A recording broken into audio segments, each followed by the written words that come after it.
بسم اللہ الرحمن الرحیم۔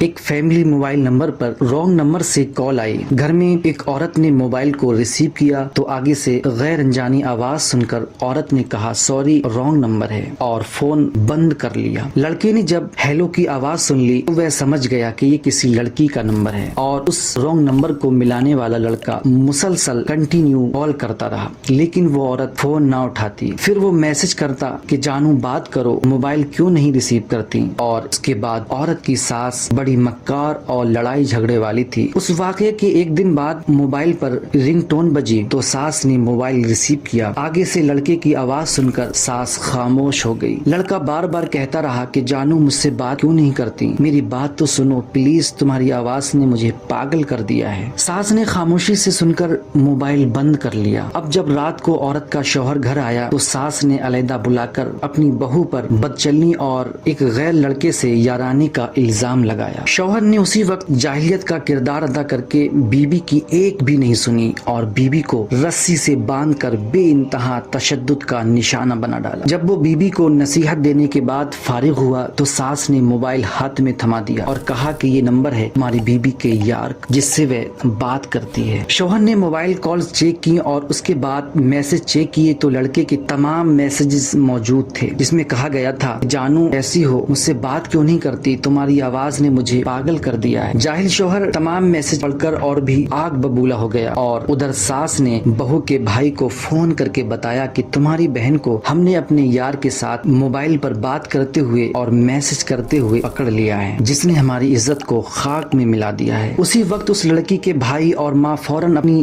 بیٹی کے گھر آئے۔ ادھر لڑکی کی ساس اور شوہر نے اس کے بھائی اور ماں کو تانے دے کر کہ تمہاری بہن بدچلن ہے، زانی ہے اور یہ اپنے یار کے ساتھ موبائل پر گپ شپ لگاتی ہے اور ہماری عزت خاک میں ملاتی ہے۔ اس لڑکی کے بھائی نے بھی زمانہ جاہلیت کو مات دی اور اپنی بہن کو بالوں سے پکڑ کر خوب پیٹا۔ وہ لڑکی قسمیں کھا کر اپنی صفائی پیش کرتی رہی، لیکن جاہل اور شیطان ساس اور شوہر کے آگے بے بس رہی۔ لڑکی کی ماں نے اپنی بیٹی سے کہا کہ نہا دھو کر قرآن پاک پر ہاتھ رکھ کر اپنی صفائی پیش کر تاکہ حقیقت سامنے آ سکے۔ اس کے بعد اس لڑکی نے نہا دھو کر قرآن پاک پر سب کے سامنے ہاتھ رکھ لیا، لیکن شیطان ساس نے اس کو بھی ٹھکرا دیا اور کہا کہ جو لڑکی اپنے شوہر سے غداری کر سکتی ہے تو اس کے لیے قرآن پاک پر ہاتھ رکھنا کوئی مشکل کام نہیں ہے۔ اور اس کے ساتھ لڑکی کے جاہل شوہر نے بھی سارے میسجز لڑکی کے بھائی کو دکھا دیے جو لڑکی نے امپریس کرنے کے لیے لڑکی کی ساس نے اور اپنی طرف سے اتنا اور ملا دیا کہ تمہاری بہن بہت چالاک اور مکار ہے، جس پر لڑکی کے بھائی کو غیرت آئی اور اس نے طیش میں آ کر اپنی بہن کی ایک بھی نہ سنی اور پستول نکال کر اپنی بہن کے سر میں 4 گولیاں پیوست کر دی۔ اللہ اکبر۔ اور یوں ایک رانگ نمبر کی وجہ سے ایک خاندان اجڑ گیا اور 6 بچے یتیم ہو گئے۔ جب لڑکی کے دوسرے بھائی کو خبر ہوئی تو اس نے اپنے بھائی اور بھابھی اور بہن کی شوہر اور ساس پر اور نامعلوم نمبر پر FIR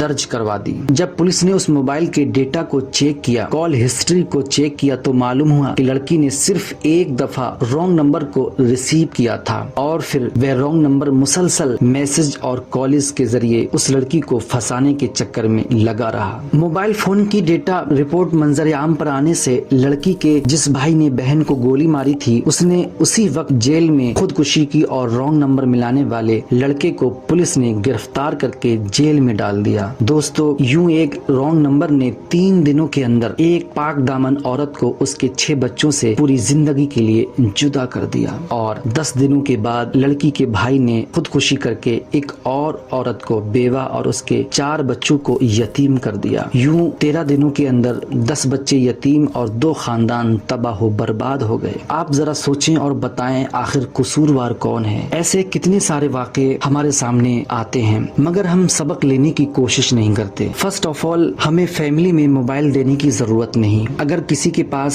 فون ہے تو اس فون کو ویکلی یا منتھلی چیک کیا جائے اور کوئی بھی ایسا قدم نہ اٹھایا جائے جس سے اپنی فیملی میں نقصان ہو اور بے قصوروں کو پریشانی کا سامنا کرنا پڑے، جیسے اس عورت کو سامنا کرنا پڑا۔ وہ بھی دنیا سے چلی گئی اور بچے بھی یتیم ہو گئے صرف ایک غلط فہمی سے۔ اسلام کی شہزادیوں عہد کریں کہ فون کو اچھے طریقے سے استعمال کریں تاکہ ہماری فیملی والوں کو بھی پریشانی کا سامنا نہ کرنا پڑے۔